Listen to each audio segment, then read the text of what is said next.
지지율 대신에 북한 문제 여쭤보는 게 더 나을 것 같아요. 왜냐하면 북한 굉장히 잘 알고 계시잖아요. 네, 말씀해 주셨어요. 대변인님도. 김여정 북한 노동당 부부장이 담화를 통해서 확성기 철거한 적 없고 철거할 의향도 없다. 허망한 개꿈이다. 이렇게 밝혔습니다. 좀 워딩이 세죠, 전부터. 최근 이재명 정부가 이제 북한군의 대남 확성기 철거 동향을 포착했다고 밝힌 것을 이제 반박한 겁니다. 지금 미국이랑도 말이 다르고요. 이렇게 되면 북한이랑도 말이 다른 거예요. 어떻게 보셨어요? 이재명 정부 들어와서 저희가 우려하는 부분은 대북 유화책을 북한의 변화 내지는 사과가 전혀 없는 상태에서 우리가 먼저 항상 변화의 양상을 보였다는 것입니다. 가장 우려하는 부분은 북한에 대한 정보 유입을 차단하기 위한 모든 수단과 방법을 동원하고 있다는 것인데요.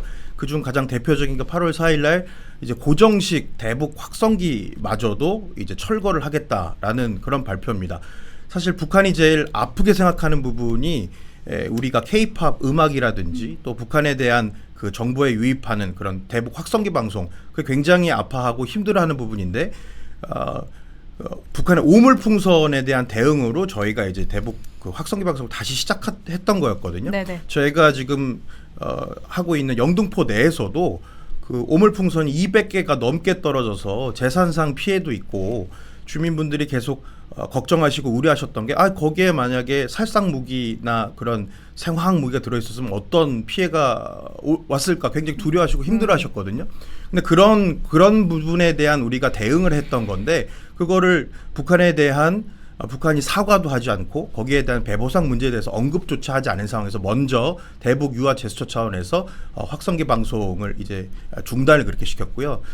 플러스 알파로 저희가 이제 그 대북 삐라 있지 않습니까? 대북 전단지 살포 금지법, 예전에 소위 얘기해서 김여정 하명법이라고 했던 부분인데 그 부분이 사실 헌재의 재판 결과 이게 표현의 자유를 침해한다라는 부분 때문에 저희가 입법 보완을 해야 되는데 조금 아쉬운 게 그러면 대북 전단 살포에 대해서 이제 우리가 그럼 어떻게 대처할 것인가에 대해서 조금 더 국민의힘 의원들께서 조금 더 심도 있게 이거를 입법 보완해 주시고 언급을 해 주셔야 되는데 그런 부분 딱히 없이 민주당이 새로운 논리를 개발을 했어요. 접경 지역에 있는 국민들의 재산과 생명과 안전을 지켜야 되는 그런 새로운 논리를 갑자기 가져와서 대북 전단 살포 금지가 사실상 지금 이루어졌고 그 법이 지금 준용이 안 되니까 다른 항공법이라든지 그런 그 비슷한 제재를 할 수 있는 그런 법을 적용해서 접경 지역에서 그런 대북 전단 살포를 지금 금지하게 되는 그런 상황이 돼서 북한으로 들어가는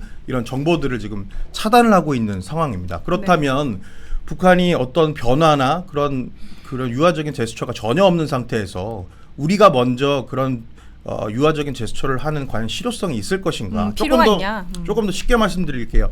헤어진 여자친구가 떠났는데 한 번만 더 만나줘. 처음에는 이렇게 연락할 수 있겠죠. 근데 이제는 야 앞으로 연락하지 마. 너 앞으로 더 연락하면 이제 너 스토킹 내가 신고할 거야. 라고 사실 북한이 두 국가론을 주창하면서 통일도 하지 말고 너는 너 나는 나 각자 따로 살자.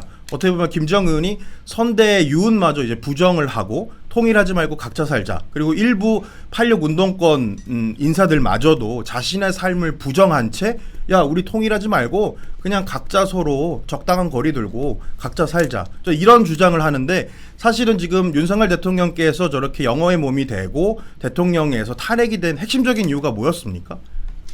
헌법을 위배했다는 그런 부분인데요. 우리 헌법 제4조에서는 통일을 분명히 명시하고 있어요. 근데 어떻게 보면 통일을 하지 말자라는 주장이 갑자기 나오고 있고요. 특히 이번에 인사청문회 과정에서 정동영 통일부 장관, 노무현 정부 때 통일부 장관 하셨고요. 이명박 대통령 때 또 대선 후보로 이제 낙선을 하셨고 오랜만에 다시 이제 통일부 장관에 오셨는데 북한이 주적이 아니다라는 그런 공식 발언을 해서 굉장히 파장을 일으키지 않았습니까? 그러면 명백하게 헌법을 위배하는 발언입니다. 통일을 하지 말자라고 그렇게 말씀을 하시는 게요. 네. 그러면 우리가 헌법적 가치도 그렇게 지키지 않고 그리고 북한의 그런 유화 제스처가 실효적인 그 변화를 장담하기 어려운 그런 상황에서 우리가 그렇게 우리 안보의 공백을 자초하면서까지 그런 걸 하는 게 바람직하냐 그런 우려를 지금 많은 군사 안보 전문가들께서 제기해주고 계십니다. 어떻게 보세요, 북한은 주적입니다. 이것은 정당이나 이념에 상관없는 명백한 사실이고요. 그 사실에 따라서 제가 생각을 해봤을 때 문재인 정부 당시에 GP 폭파가지고 국민 속였던 것과 지금 확성기 이슈가 똑같은 모양새다.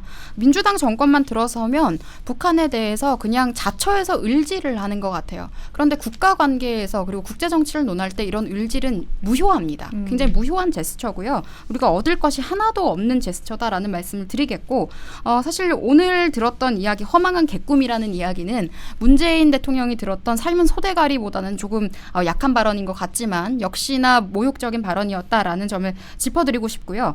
그리고 더 한 가지 더 문제인 것은 국방부에서 그래도 북한에서 40대 중에 한 대는 철거했다라고 이야기를 하는데 그렇죠. 네. 얼마나 구차합니까? 이런 이야기를 북한 대변인도 아니고 우리나라 정부에서 이런 이야기를 한다는 것 자체가 국민의 한 사람으로서 납득하기 어렵다 말씀을 드리고 싶고요. 그러면서 지금 통일부에서 이런 이야기를 합니다. 2018년 이후에 북한 인권법에 따라서 매년 제작해 왔었던 북한 인권 보고서를 올해 제작을 하지 않겠다고 이야기를 했습니다.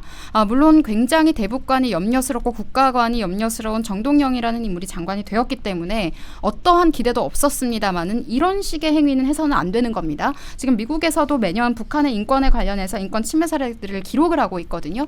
그런데 2018년 이후 매년 해오던 것을 갑자기 중단하는 것은 굉장히 저는 무리한 제스처다라는 생각이 들고 네. 이렇게 해가면서까지 북한의 대리인을 자처하는 이유가 무엇인지 저는 이런 것들을 보면서 국민의 한 사람으로서 지탄하고 싶다라고 말씀드리겠습니다.